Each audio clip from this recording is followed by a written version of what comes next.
Okay, well, my first printed project is in the can, and I have to admit the output turned out wonderful.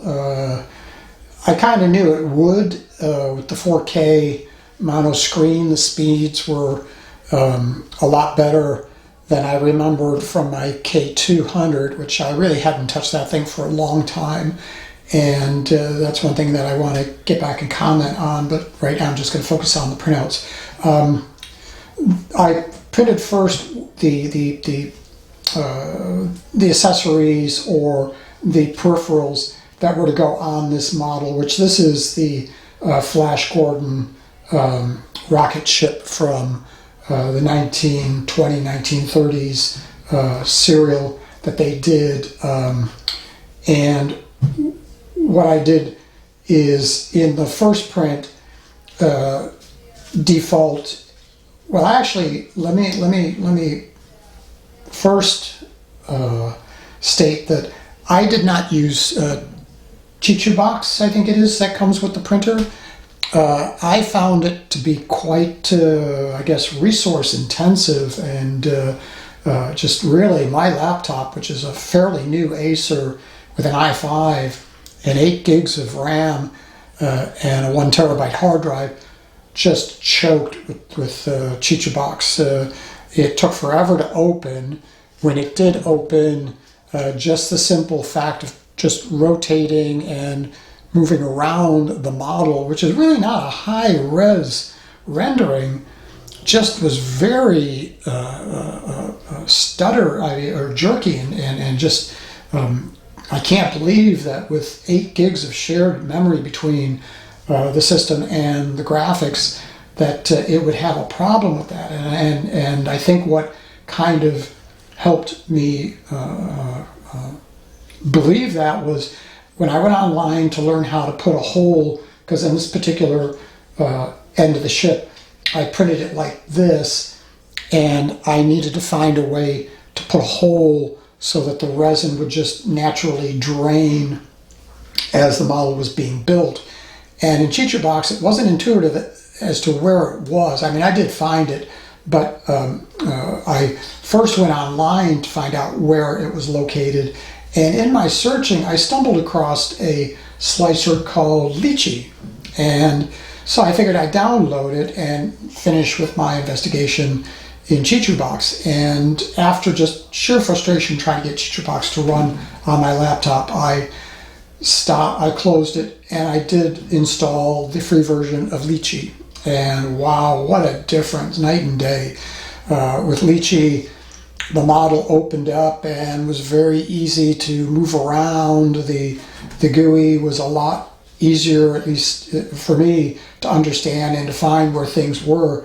There's a vast number of printers that are supported, the Elegoo Saturn being the one that I cared about, but they even had well, not the K200, but the K400, which I think was the replacement for the 200.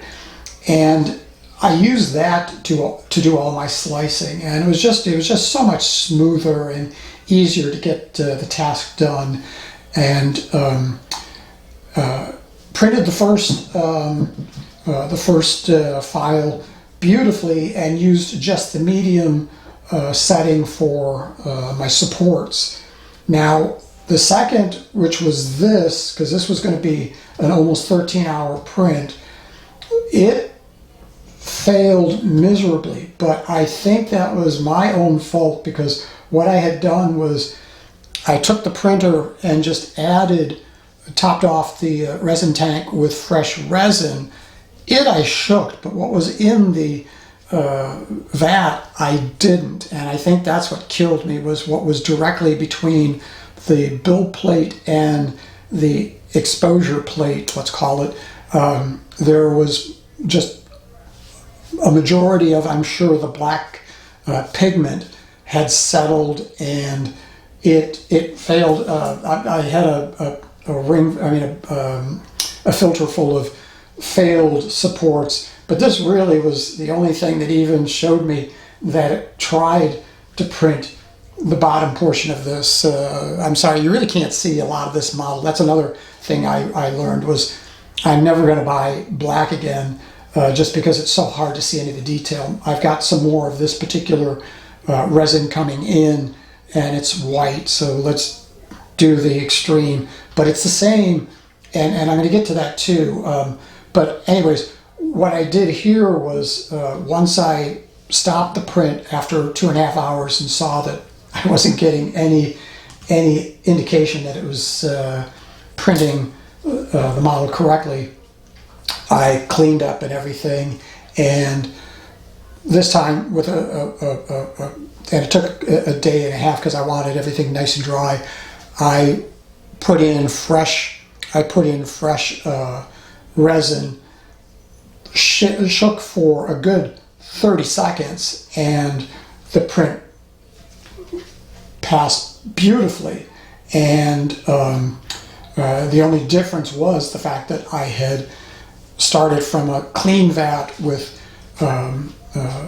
resin that was shook. I know there are people that will leave the resin in their vat and then start a print project the next day. Let me know if you've had success or failure. I had a failure and could only conclude that it was because I just topped off the resin tank with fresh resin, but what was in the vat already was from the day before and had plenty of time for the pigment to just settle to the bottom, and therefore nothing really resin-wise to harden when exposed. It just was a mess. So the second attempt on this particular file kind of proved that it's best to start with a fresh vat and fresh resin. So I'm going to get a second vat and build plate so I can be a little bit quicker with the process. But on the third attempt, which was this, I decided to be a little bit stingy on the resin, so I didn't have a huge amount in the, and I know it looks like I'm pointing to the cleaner, it's just in the setup, my printer's over here, and I'm just pointing, and it looks like I'm pointing at this. I'm not, I'm pointing at my printer, but this printed out beautifully, except that I doubt you can see. I have a, let's see if I can get maybe a glare from the ceiling light. There's a void here, and what that void was, and this was at the very end of the print, what that void was actually where I had run out of resin in the tank, and it was a dry spot. So lesson learned, pay attention to how much resin you got in your tank so you don't end up with your project destroyed at the very end. Fortunately for me,